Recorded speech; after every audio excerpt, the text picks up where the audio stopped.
good morning po sa ating lahat mga ma'am sir. Nandito po tayo ulit sa bayan po ng Umingan. Ito po yung property na 5.2 hectares. Ito po yung papuntang bayan po ng Balongaw, mga 3 kilometers more or less ang layo po ng bayan. Ito property na to, corner lot. May 100 meters frontage, tapos sa corner lot almost 200 mahigit pa po yun ang corner lot po nito. So kahit anong business pwede dito, business area po ito dahil along National Road. Ayan. So titled property.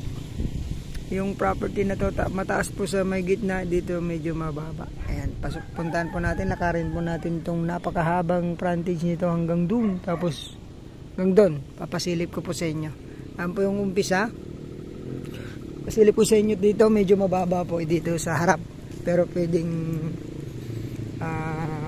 tabunan pa, itulak po yung nasa likod kasi mataas. Yan, medyo mababa, mga 1 metro ng tatabunan. Lakarin po natin to. 5.2 hectares titled property, pero maliit lang po yung tatabunan, mga mga 2,000 square meter. Hanggang doon pa pala. Sabihin na natin mga 5,000 yung tatabunan, pero ang taas po niya na ma'am sir, kung nakita nyo, ang ganda ng view, mountain view. Ayan, mataas po sa part na yan. So dito lang mababa. So 1 metro, magtaas tayo ng 1 foot. So higit 1 metro ang tatabunan natin. Pero dito sa part lang na po ito. Hanggang doon po yung property ma'am sir, sa may mga puno banda rito. Hanggang doon yung corner lot, yung sasakyan natin. So lakarin po natin. Ulitin ko po, 5.2 industrial lot po ito. Pwedeng gawing hardware, warehouse, gasoline station, lahat pwede po rito gawin sa property na to. From bayan po, ayan, 3 kilometers. From Teplex, mga 40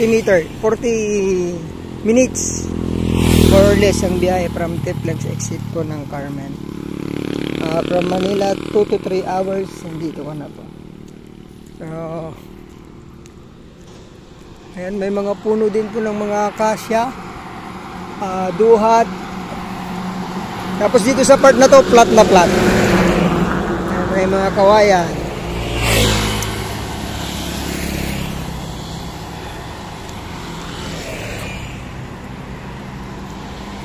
Lalaking nara. Nara po ito, nara. Tapos lalaking akasya. Ito flat na flat po yung part na to. May mga milina din po akong nakikita. Ayan. Tapos ang laking duhat. Duhat po yan. Nara. Lalaki. Ayan, malapit na po tayo sa corner lot.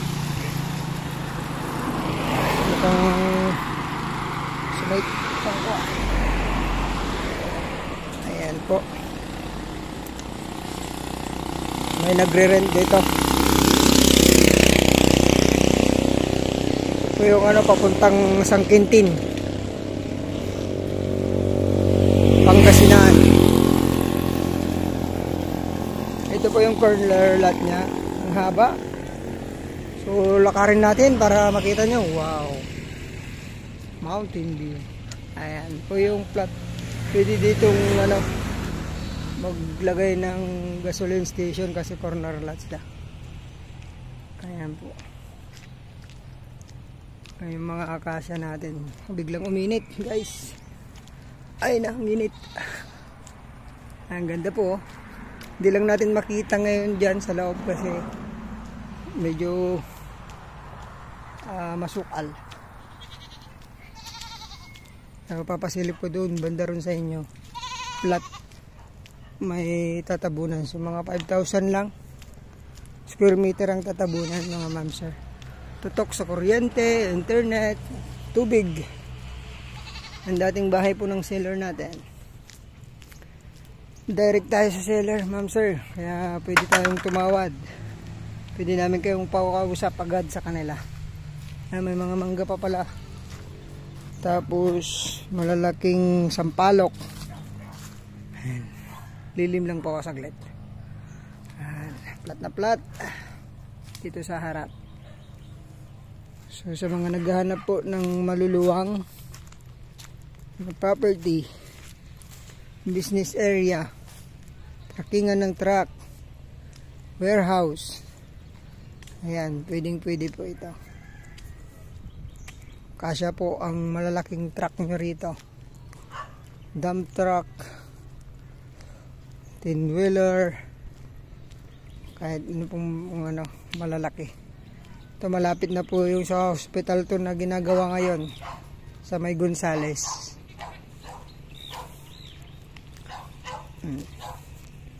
Ayan, dito tayo sa kalagitnaan po ng corner lot. Ayan, dyan lang naman po yung tatabunan mga ma'am. So ayan, pero doon mataas na po, doon mataas na rin. Ayan lang po. Tapos doon sa harap 5,000. Mataas po doon. So pwedeng i-doser yan, pang tabon.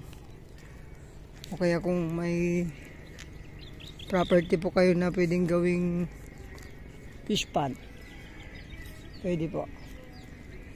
May mga nakabili po dyan, mga subdivide lot po ito. Ganda ng nabili din nila, subdivide lot. Pwede rin nyo pong i-subdivide to, pero bayaran na po ang buo ang gusto po ng seller natin.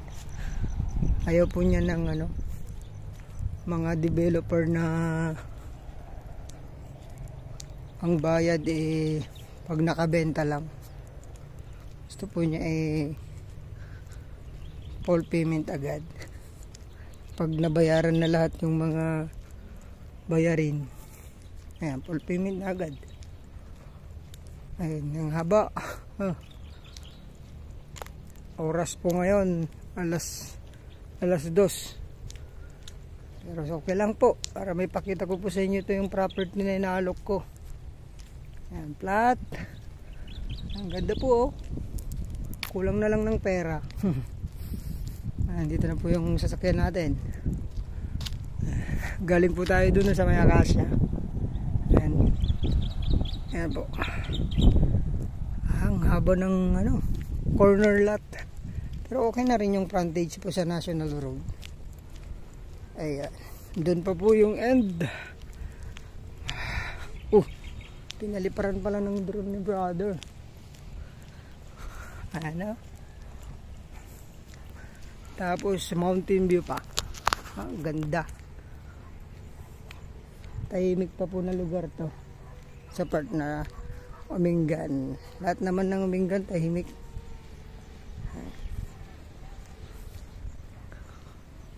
No? Haba na po ng linakad natin. End ko lang po doon sa may corner lot niya, sa may hangganan. Ayan. Sarap gawing ano to, business area. Medyo malaki lang po talaga yung area.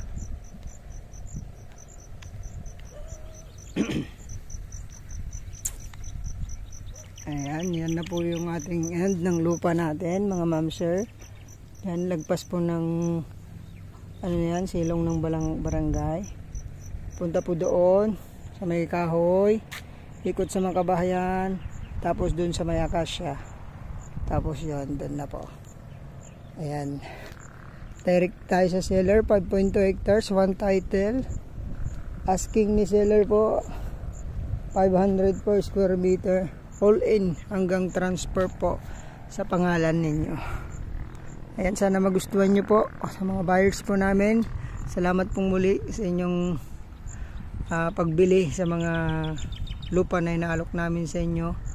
Sa mga buyers pa po na makakabili, pagpalain po kayo ng Panginoon. Ingatan at i-bless pa kayo lalo. Salamat po. God bless sa inyong lahat.